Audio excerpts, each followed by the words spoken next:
আজ ভেসে আসলো,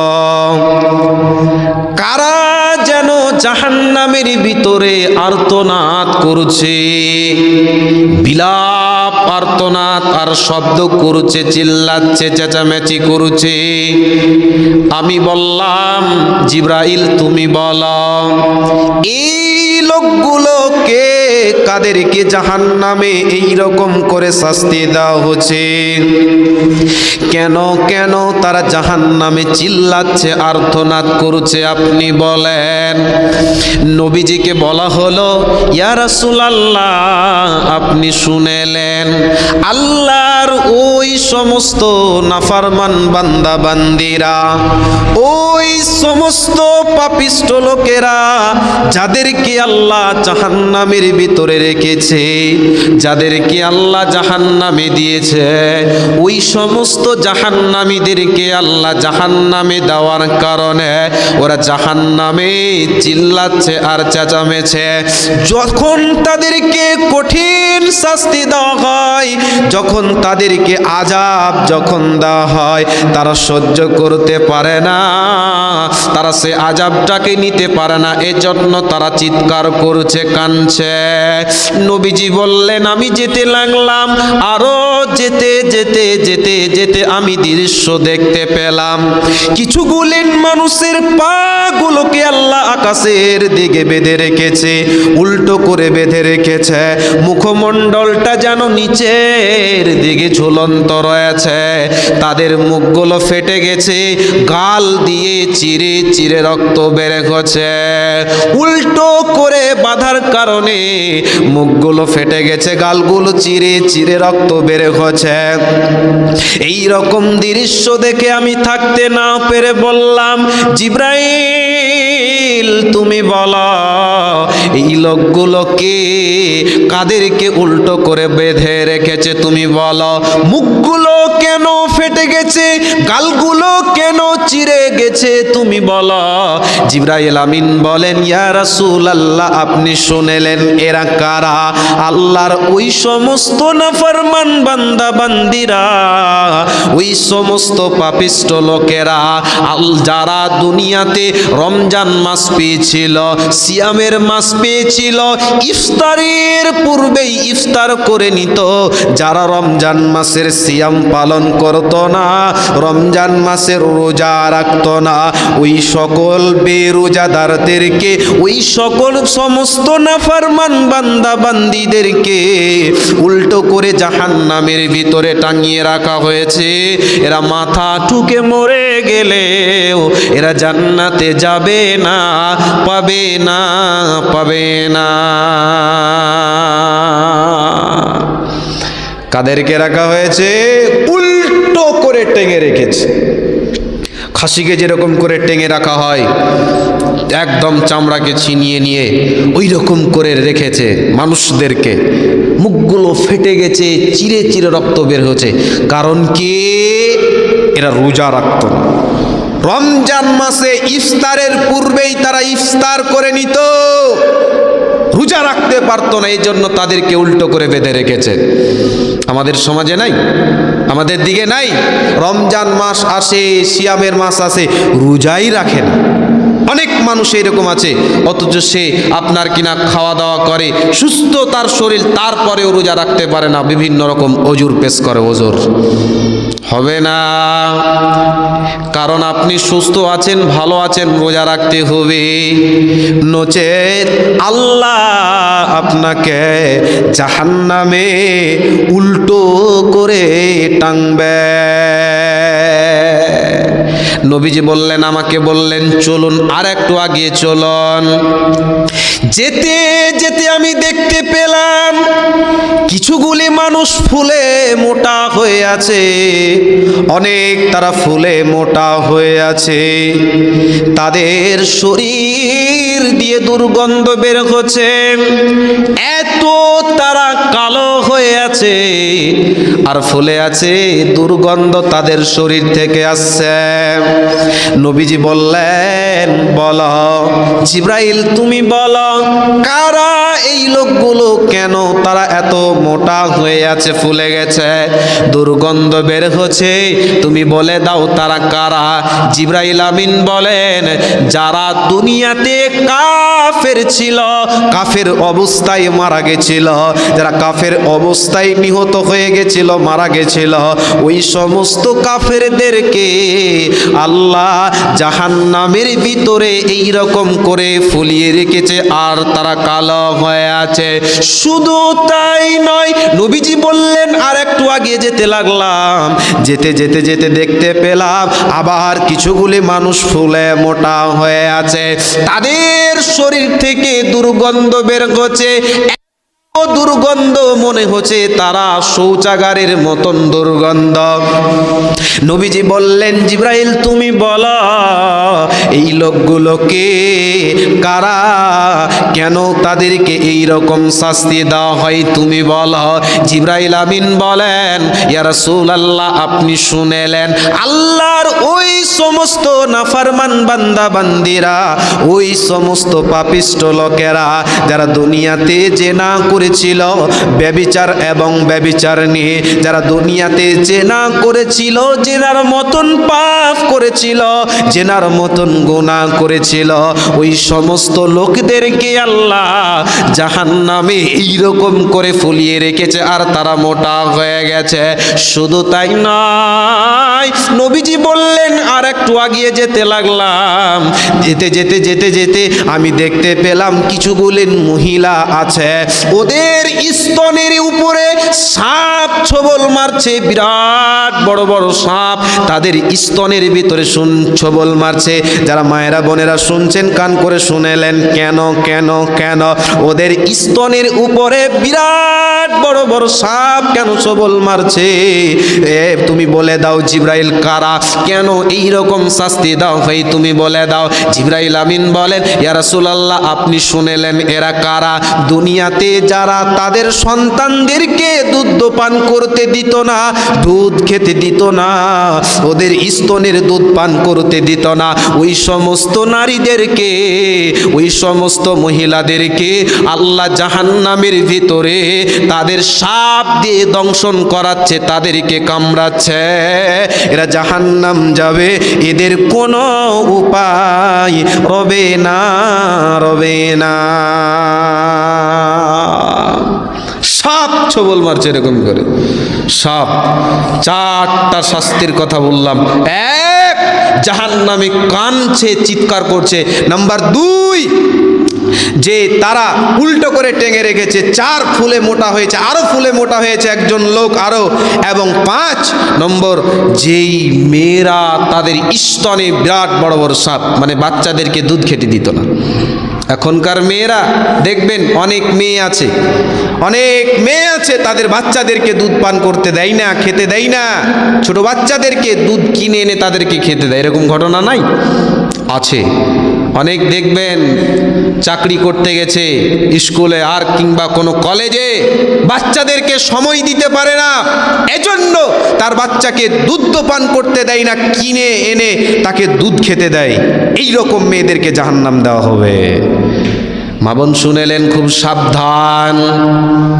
তার মানে যাদের ভিতরে এই পাঁচখানা বদগুণ থাকবে, আল্লাহ তাদেরকে জান্নাত দেবে না, কিয়ামতের দিন তাদেরকে টেনে টেনে টেনে জাহান্নামে ভরা হবে, আর এই রকম শাস্তি দেবে।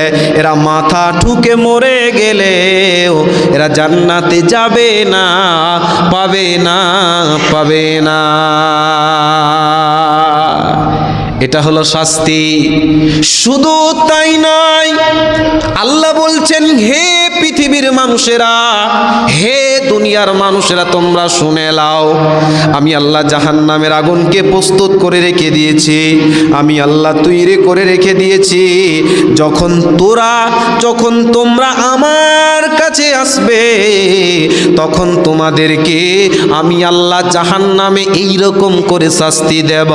সেদিন তুমি চিন্তা করবে, সেদিন তোমার ভাবনা দিয়ে, সেদিন তোমার বিবেক দিয়ে তুমি চিন্তা করবে, সেদিন কোনো উপায় রবে না।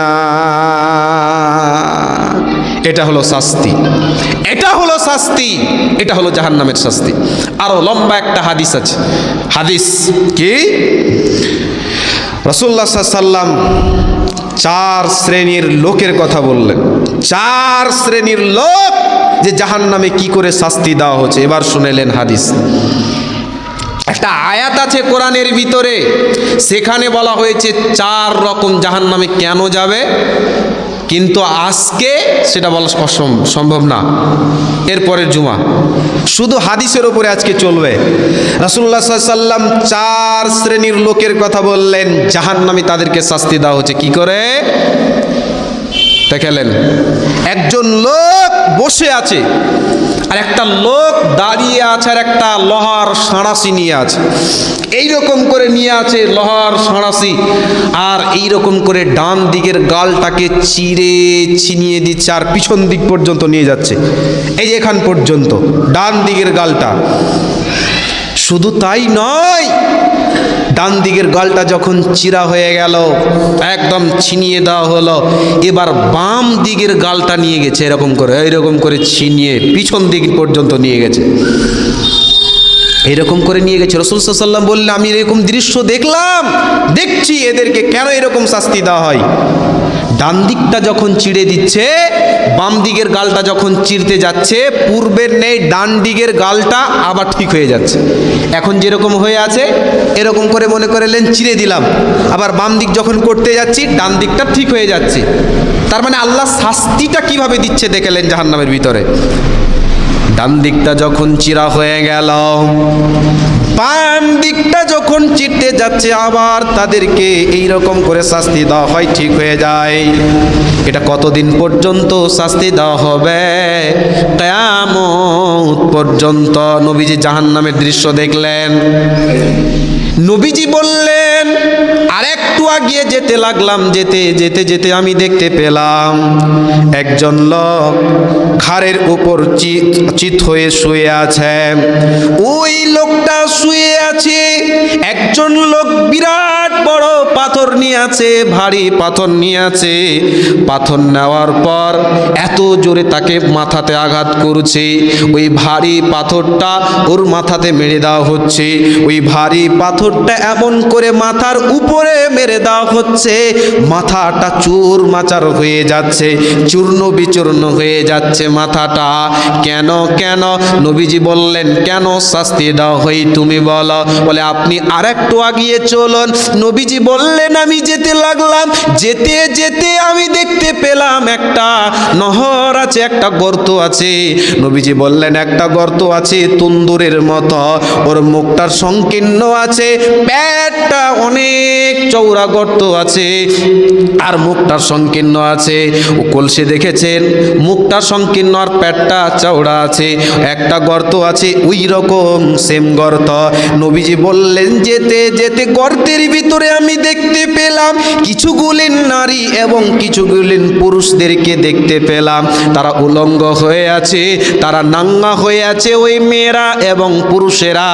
এবং তাদের সেই গর্তের ভিতরে জাহান্নামের আগুন এত উত্তপ্ত হচ্ছে, জাহান্নামের আগুন উপরের দিকে যাচ্ছে, মনে হচ্ছে বাইরে চলে আসবে, আবার যখন একটু কমছে নিচের দিকে আবার চলে যাচ্ছে। ওই জাহান্নামী মহিলারা আর জাহান্নামী পুরুষেরা গর্তের ভিতর থেকে উপরে উঠছে, আবার নিচে চলে যায়। এইরকম করে করে শাস্তি দেওয়া হয়। নবীজি বললেন, কেন, কিসের কারণে শাস্তি দেওয়া হয় তুমি বলো? নবীজিকে বলা হলো, আপনি আর একটু আগিয়ে চলুন, পরে বর্ণনা দেওয়া হবে। নবীজি বললেন, আমি যেতে লাগলাম, যেতে যেতে আমি দেখতে পেলাম একটা নহর আছে, একটা নদী আছে। ওই নদীটা কোনো দুধ নাই, ওই নদীতে কোনো সারাপ নয়, পচা রক্ত, দুর্গন্ধ যুক্ত রক্ত দিয়ে সেই নদীতে ভরপুর রয়েছে। ওই নদীতে একজন লোক দাঁড়িয়ে আছে, হাবুডুবু খাচ্ছে নদীতে। দেখবেন যখন মানুষেরা নদীতে, কেউ সাঁতার কাটতে জানে না, যখন নদীতে যায় তখন সে হাবুডুবু খায়, আর সে বাঁচবে না। এইরকম অবস্থা ফেরেশতা একজন লোককে নদীর ভিতরে দেখা যেছে, ওই পচা রক্ত এবং পুজের ভিতরে হাবুডুবু খাচ্ছে, আর সেই উপরের দিকে উঠতে আসছে, আস্তে আস্তে উঠতে আসছে, কিন্তু পারে না। সে আপনার কিনা সাইড থেকে পাড়ের দিকে একজন লোক দাঁড়িয়ে আছে, তাকে পাথর মেরে দেওয়া হয়, পাথর মেরে মেরে তাকে দূর, আবার সে নিচে চলে যায়, উপরে আসতে পারে না। রক্ত এবং পুজ পারে না। একজন লোক আসছে কিন্তু পাথর মেরে দেওয়া হচ্ছে, আবার চলে যাচ্ছে, পারে না। কেন? এবার বর্ণনা করছে, লম্বা আছে হাদিস, কিন্তু শাস্তির ব্যাপারে বলে দিচ্ছি। এবার নবীজিকে বর্ণনা করা হচ্ছে, বলছেন কে? জিবরাইল। এবার শাস্তিটা শুনেলেন, কাদেরকে চিড়া হচ্ছিল। নবীজিকে বললেন, ইয়া রাসূলুল্লাহ, আপনি শুনেলেন কারা? প্রথম যেই ব্যক্তিটাকে আপনি দেখেছেন, যার গালটাকে চিড়া হচ্ছিল, এই কে? নাফরমান কোন ব্যক্তি আপনি শুনেলেন? যারা দুনিয়াতে মিথ্যা কথা বলেছিল, যারা দুনিয়াতে পরের দোষ ত্রুটি উদ্ঘাটন করেছিল, মিথ্যা কথা বলেছিল, চায়ের দোকানে বসে বসে আড্ডা পিটছিল, লোকের ব্যাপারে আলোচনা করছিল। তার মানে লোকেরা চায়ের দোকানে গল্প করছিল, গীবত করছিল, মৌলভী সাহেব কি করেছে, কোথায় গেছে, কি করেছে না করেছে, ওর ব্যাপারে গীবত করেছে। পাড়ার লোকেরা কি করেছে, কার ছেলে কি করেছে, মরল কি করেছে, সর্দার কি করেছে, আপনার কিনা কেসিয়ার কি করেছে, গোটা লোকের দুর্নাম শুধু করে বেড়াচ্ছে।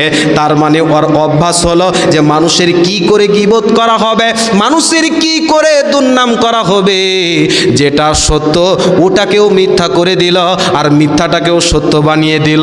এই রকম যারা হবে, এই রকম যারা লোকের দোষ ত্রুটি উদ্ঘাটন করে বেড়াবে, মিথ্যা কথা বলে বেড়াবে, এই মিথ্যা কথাতে পুরুষেরা তো যা আছে, মেয়েরা বেশি, এর উপরে আপনার কিনা দেখা যাচ্ছে মেয়েদেরকে এক জায়গায় বসে যাচ্ছে, বিড়ি বাঁধতে বসে যাচ্ছে, 4-5 মহিলারা বসে যায় আর গীবত, পরনিন্দা, পরচর্চা করে পরের ব্যাপারে। হে আমার মায়েরা, বোনেরা, সাবধান হয়ে যান, সতর্ক হয়ে যান, নচেত কিয়ামতের দিন তোমার গালটাকে ছিঁড়ে দেওয়া হবে। হে পুরুষের দলেরা যারা এখানে আছেন, গীবত করছেন, পরনিন্দা করছেন, পরচর্চা করছেন, আপনি সাবধান হয়ে যান, আপনি সতর্ক হয়ে যান, নচেত আল্লাহ আপনাকে জাহান্নামে এই রকম শাস্তি দেবে। আপনার কাজই হলো গীবত করা, তার মানে মিথ্যা কথা বলা। এই মুখ দিয়ে মিথ্যা কথা বলছে, কি করে আপনি পারেন মিথ্যা কথা বলতে? খবরদার আপনি করবেন না, করলেই এরকম শাস্তি দেওয়া হবে। সেদিন কি করবেন? কোনো উপায় থাকবে না। মুখ দিয়ে আপনার পয়সা লাগে না বলতে, জি বলতে পয়সা লাগে না, পয়সা লাগতো তবে তো আপনি টেরটা পেতেন, কিন্তু পয়সা লাগে না, আপনি মুখ দিয়ে যা মন এলো আপনি বলেই দিলেন, আপনি কিছুই ভাবলেন না, আর গীবত করে দিলেন, মিথ্যা কথা বলে দিলেন। কি করে আপনি পারেন? মুসলমান সাবধান। এরপর নবীজিকে বলা হলো কাকে দেখেছিলেন পাথরটা মেরে চুরমাচার করে তার মাথাতে মেরে একদম চুরমাচার করে দেওয়া হচ্ছিল? কে? যেই ব্যক্তিটা আল্লাহ তাকে কোরআন শিক্ষা দিয়েছিল, দ্বীনের জ্ঞান শিক্ষা দিয়েছিল, তারপরেও সে সেই মোতাবিক আমল করত না। রাত্রিবেলায় ঘুমিয়ে থাকতো, রাত্রিবেলায় ঘুমিয়ে যেত, ওই লোকটা দিনের বেলায় সেই মোতাবিক আমল করত না। তার মানে শিক্ষা করেছিল, দ্বীনি শিক্ষা করেছিল, সেই মোতাবিক আমল করতে পারতো না। তার মানে ঘুমিয়ে থাকতো, ফজরে নামাজ পড়তো না, অনেক এখানে লোক আছেন নামাজ পড়তে আসেন, কি হবে আপনাদের অবস্থাটা কি হবে? কোরআন মোতাবিক আমল করেন না, চলেন না, অতএব এইরকম শাস্তি, পাথর মারবে, মাথাটাকে ভেঙে একদম চূর্ণ বিচূর্ণ করে দেওয়া হবে। নাম্বার 3 নবী বললেন, জিবরাইল বললেন, 3 নম্বর যাকে আপনি দেখলেন তন্দুরের ভিতরে, ওই গর্তের ভিতরে নারী এবং পুরুষকে দেখেছিলেন। তারা কারা? যারা দুনিয়াতে জেনা করেছিল, যারা দুনিয়াতে পাপ করেছিল, যারা দুনিয়াতে জেনা পাপ করেছিল, এই রকম নারী এবং পুরুষদেরকে আল্লাহ জাহান্নামে এই রকম করে আগুনের ভিতরে তাদেরকে রেখেছে। এই যে পাপ, জেনার মতন পাপ, যুবকেরা এই যে পাপে আসক্ত, সেই পাপে এত তারা অগ্রসর হচ্ছে, জেনার আস্তে আস্তে জেনার হার বেড়েই যাচ্ছে। জি, বাংলাদেশে গত 2-3 দিন হলো একজন মেয়েকে বরখা পড়ে আছে, সেই মেয়েটা, এরপরে সে রাস্তা দিয়ে যাচ্ছিল, যেতে যেতে যেতে যেতে ওই মেয়েটাকে বেঈমানের দল, যারা আপনার কিনা বদমাশ ছিল, সেই বদমাশেরা, ওই ডাকাতেরা তাকে ধরে তার সঙ্গে জেনা করেছে, তার সঙ্গে মিলামিশা করেছে অনেকজন যুবক মিলে। কি হয়েছে? শুধু এই নয়, অনেক ঘটনা আছে। সেই যুবকরা কি করেছে, মেয়েদেরকে রাস্তা দিয়ে যেতে যেতে তাদেরকে তুলে এনে অন্য জায়গায় কোনো আপনার কিনা বনে জঙ্গলে যেয়ে তাদের সাথে জেনা করেছে, তাদের সাথে পাপ করেছে, তাদেরকে দুনিয়া থেকে বিদায় করে দিয়েছে। এরকম ঘটনা শোনেন না, ফেসবুকে দেখতে পান না? শুধু ফেসবুকে দেখেন এমন নয়, এই গ্রামেরও ঘটনা দেখতে পাচ্ছেন। জি, অনেক গ্রামে এরকম ঘটনা শোনা যাচ্ছে। জেনা পাপ, বিচার করছে কার? এই ওর সাথে বাস ধরা পড়ে গেছে, এই ওর সাথে মিলামিশা করেছে, বিয়ে দিয়ে দিল। কি হলো? শুধু যুবকেরা না, শুধু যুবতীরা না, যারা বিবাহিত পুরুষ এবং বিবাহিত মহিলা আছে, এদেরও সংখ্যা বেড়ে গেছে। আমি মনে করি এদের ফেসবুকে দেখতে পাবেন এদের ব্যাপারে বেশি, যুবক, বিবাহিত পুরুষ এবং বিবাহিত নারী। তাহলে কি, আপনি বিয়ে করেছেন, আপনার স্ত্রী আছে, তারপরে আপনি কি করে একজন অন্য মেয়ের সাথে, তার সাথে জেনাতে আপনি লিপ্ত হতে পারেন? আপনি পাপে লিপ্ত হতে পারেন। হে যুবক, আল্লাহ তোমাকে সে ক্ষমতা দিয়েছে, তোমার যৌবন কাল দিয়েছে, হেফাজত করতে পারলে না, অন্য মেয়ের সাথে তুমি তোমার যৌবনকে শেষ করে দিলে, কিয়ামতের দিন এর ব্যাপারে জবাব দিতে হবে, তোমাকে জাহান্নামে যেতে হবে, আর এইরকম করে তোমাকে উঠা হবে জাহান্নামের ভিতরে। সেদিন কি করবে? আর মেয়েরা, আপনার স্বামী আছে, সেই স্বামী আপনার জন্য সব কিছু, সে আপনার স্বামীর জন্য বৈধ আছে, অন্য কোনো পরপুরুষের জন্য নয়, অন্য কোনো পরপুরুষের জন্য নয়। আপনার স্বামীর মাল, আপনার ধন দৌলত সব কিছু আপনি হেফাজত করবেন, এমন কি তোমার লজ্জায় স্থানকেও তোমাকে হেফাজত করতে হবে। তো কি করে তুমি পরপুরুষের সাথে জেনায় লিপ্ত হও? নবীজি বললেন, এই রকম মেয়েদেরকে আর পুরুষদেরকে শাস্তি দেওয়া হবে। 4 নম্বর শুনেলেন কান করে, নবীজি বললেন, দেখতে পেলাম একটা নহর আছে, ওই নহরটাতে একজন লোক দাঁড়িয়ে আছে আর পাথর মারা হচ্ছিল। ওইটা কি? জিবরাইল বর্ণনা করছে নবীজিকে বলা হলো, ইয়া রাসূলুল্লাহ, আপনি শুনেলেন এই লোকগুলোকে? কে এই লোকটা? যারা দুনিয়াতে সুদ খেয়েছিল এবং সুদ দিয়েছিল, ওই সুদ খানেওয়ালা আর সুদ লেনেওয়ালা, ওই সুদ দেনেওয়ালা আর সুদ লেনেওয়ালা উভয়কে আল্লাহ ওই জাহান্নামে পচা রক্ত এবং নদীতে রাখা হয়েছে। সুদ খানেওয়ালা আর সুদ দেনেওয়ালা, এই গ্রামে আছে নাকি সুদ দেনেওয়ালা লেনেওয়ালা? আপনাকে সাবধান যদি থাকেন। অনেক আলেম আমার বলতে ভয় খায়, খুতবাতে যদি বইলা দেয় তাহলে মসজিদ থেকে তেড়ে দিবে। আমি আপনার পারোয়াই করি না, 5 পয়সা আপনাকে দাম দিই না, আপনাকে 5 পয়সা দাম দিই না। অনেক আলেম সত্য কথা বলতে পারে না, কিন্তু আমি জোহর বিশ্বাস, আল্লাহ যে আমাকে কি করে বানিয়েছে, এরকম আমার ভিতরে ক্ষমতা, আমি বলতে, সত্য কথা বলতে ভয় পাই না, আপনি যে হন না কেন। এই গ্রামে আছে নাকি? যদি থাকেন সাবধান হয়ে যান। আপনাকে আমি বলতে চান, হাদিসের কথা বলছি, আপনার চরিত্র যদি থাকে আপনি পরিবর্তন করতে পারেন। তার মানে আপনি বললেন যে আমাকে অ্যাটাক করে কথা বলছে, না, আপনাকে বলছি না, হাদিসের কথা বলছি। আপনার চরিত্র থাকলে ওই জন্য আপনাকে লাগতে পারে। সুদ দেনেওয়ালা আর সুদ লেনেওয়ালা উভয়কে আল্লাহ জাহান্নামে এরকম করে শাস্তি দিচ্ছে, একদম মারছে আর পারছে না আসতে। আমাদের দেশে সুদের সংখ্যা দেখা যায়, মানুষেরা সুদের সঙ্গে কারবার করছে, শুধু পুরুষেরা নয়, মেয়েরাও। আজকে বন্ধন ব্যাংক আর বিভিন্ন রকম যে লোন এর সাথে যুক্ত রয়েছে, মেয়েদেরকে আপনি পাঠিয়ে দিলেন, আপনি পুরুষ, আপনার স্ত্রীকে, আপনার মেয়েকে, আপনার বোনকে সেগুলো জায়গাতে পাঠিয়ে দিলেন, সে বন্ধন ব্যাংকে, বিভিন্ন রকম ব্যাংকের সঙ্গে জড়িত আছে, সুদের সঙ্গে কারবার করছে। আল্লাহ নবী সাল্লাল্লাহু আলাইহি ওয়াসাল্লাম বললেন, যারা সুদের সঙ্গে কারবার করবে, এইরকম পচা রক্ত এবং নদীতে তাদেরকে রাখা হবে, কোনো উপায় থাকবে না। আপনি সুদ খেলেন, সুদের সঙ্গে কারবার করলেন। হে আমার ভাইয়েরা, সুদ মহা পাপ, একটা বড় জুলুম। এর ব্যাপারে বিস্তারিত আলোচনা আছে, আজকে করা যাবে না।